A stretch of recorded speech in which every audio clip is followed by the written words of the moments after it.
Kathy Lanzalaco here from Inspire Careers with another episode of Job Seeker Spotlight, the video podcast series where I introduce active job seekers into the marketplace to allow them to shine, give them a forum for sharing their skills and abilities, and allow you to see them as potentially part of your organization. I'm so glad today to introduce you to my guest, Brian Slaughter. Hi, Brian. Hi, Kathy. Thank you for having me on. Hey, thanks for joining me. Excited to have you here. But, as we start out the interview, Brian, we're going to start it out the way we start out all interviews. Tell us a little bit about yourself. Yeah, sure. So I'm from Southern California, and I have a background in computer science from University of California, Irvine. And I have chosen to hone my interests particularly in web development. And right now I'm looking for opportunities to contribute my knowledge and basically expand my experiences in the tech ecosystem as a whole. Awesome. Tell us a little bit more about the kind of jobs you're looking for specifically, Brian. Yeah, so I think primarily I want jobs that have really modern, relevant projects and upward mobility in terms of skill development. So I want things that will allow me to both contribute my knowledge, but also expand my skill sets in a meaningful way and contribute something of value within the current tech market today.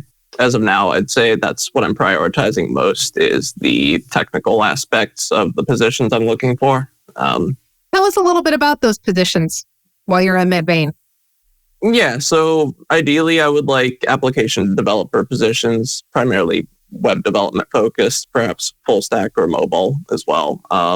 Ideally, using some sorts of modern JavaScript frameworks or popular technologies that will be frequently in use and will also be useful to the companies looking for people to develop for them. Mm-hmm. Excellent. Okay. Brian, how did you choose your college degree? I mean, you are a techie guy. You went to Irvine, right? So you've got a lot of experience. We're going to talk about that in a minute. But how did you choose your degree? And how did you think about how you were going to apply that? Yeah, so I think what particularly caught my interest with computer science was the problem-solving aspect of it primarily, but also the way that it is very objective in its feedback. I think one thing I really liked about the software development curriculum as a whole was how it was very clear-cut and you could clearly tell when you were making progress or when you weren't based on the outputs of your program. And in a lot of ways, I kind of thought of this as being analogous to learning and honing your thought process in general, because it was a very clear metric for essentially analyzing your feedback and finding ways to improve. And that very explicit, clearly defined nature of it caught my attention because I thought it was something I could definitely see myself progressing in and enjoying along the way. Nice. So we'll just kind of tip you a little bit on here is that I can tell you that Brian has taken a DISC assessment. He knows his strengths as well from Strengths Finders. So he knows that type of work is well aligned with your personality and your work style, isn't it, Brian? Yeah, that too. I think it's important to find something that aligns well with what your natural interests are adjusted toward to begin with. Yeah, absolutely. Absolutely. So we talk about this college degree, and I know, Brian, you had shared with me that COVID was difficult from your educational standpoint. You had some internships that you had been accepted for, and then those went away because of COVID. A junior position that was offered to you, taken away again because of COVID, no fault of your own. So you didn't have that experience while you were at school, but you do have some really cool experience that you've created for yourself and some other jobs that you have held. So tell us a little bit about those.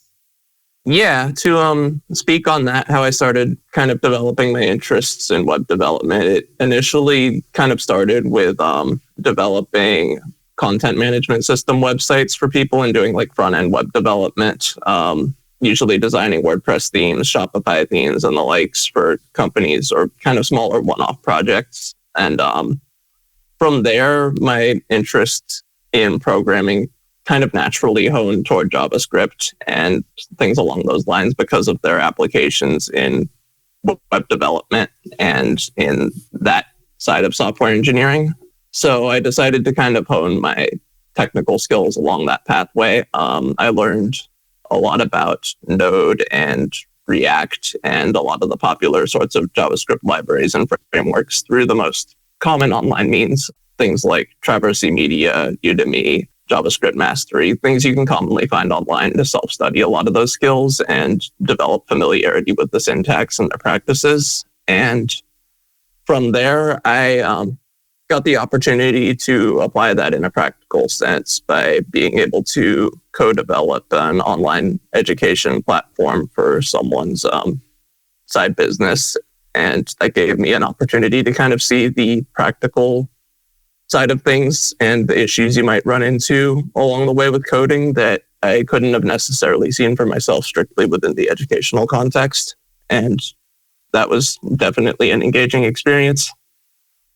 Brian, why don't you tell our audience a little bit, just a couple minutes here about the project that you and your brother worked on, something that you developed completely without anybody asking you that turned out to be super cool. I think people would be interested in that. Oh, yeah. So this was sort of a fun side business kind of, I guess, passion project, you could call it, that we embarked on during COVID.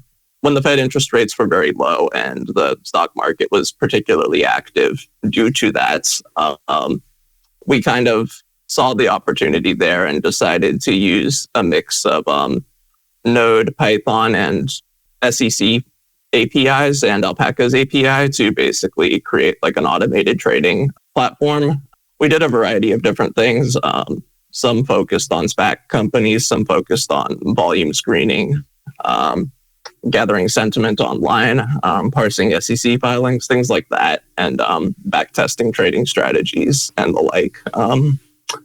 We actively did that for the greater part of a year, and it was a lot of fun to, essentially learn about consuming API data and producing a meaningful result from my end in terms of just developing my own skills, but also in terms of seeing the outputs we could yield during that kind of hectic time was cool too. Yeah. And I know, Brian, since you and I have been working together, you've done a lot of upskilling. You've passed a lot of assessments on LinkedIn, and I hope that anybody interested in speaking with you will see that. But there's no way really to replace what you're talking about, that hands-on experience and kind of getting in and getting dirty. Yeah, absolutely. And that's one of the things I'm eager to develop further as I go along in my career. Good for you. That's excellent. So, Brian, let me ask you this. These jobs that you're applying for, there's a lot of competition. What makes you the person to hire? Well, I think one perhaps unique silver lining in some of my experiences is that since they were a lot of more smaller personal scale projects, I had to exercise a lot of self-initiative in learning the issues that I needed to address on my own. And I think that sort of self-starting capacity and desire to learn can be very important from a hirer's end, because I'll be willing to communicate what I've found and be proactive with the solutions that I can provide.